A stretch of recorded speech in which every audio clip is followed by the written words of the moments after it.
ไปเอาใส่กิ่งกาเอาใส่สานนาต้องได้แน่นอนเอาใส่สานนาต้องได้แน่นอนพี่น้องตัวท้องแดนลาวผีข่าวลุกขึ้นทันทีโจมตีฝรั่งโหดร้ายฝรั่งทำลายลูกจ้างของมันมีผ่าฟันศัตรูของชาติผู้เอกกาลาต้องได้แน่นอนผู้เอกกาลาต้องได้แน่นอนต่อต้านยืนเยื้อยาวนานต้องผ่านความทรมานทนทานลำบากยากแค้นจะแสนลำคาญบ่ท้อถอยใจต่อสู้ไป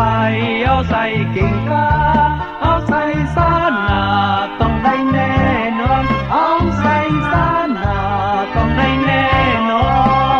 น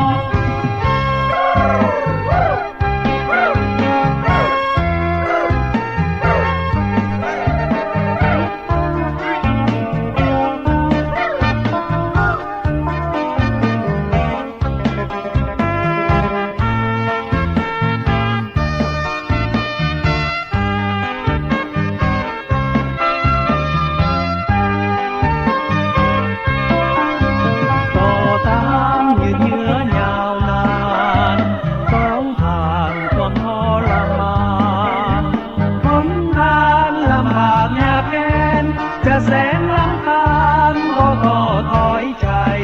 ต่อสู้ไปเอาใส่กิ่งกาเอาใส่สานนาต้องได้แน่นอนเอาใส่สานนาต้องได้แน่นอนพี่น้องตัวท้องแดนลาวมีข่าวลุกขึ้นทันทีโจมตีฝรั่งโหดร้ายฝรั่งทำลายลูกจ้างของมันมีข่าวฟัน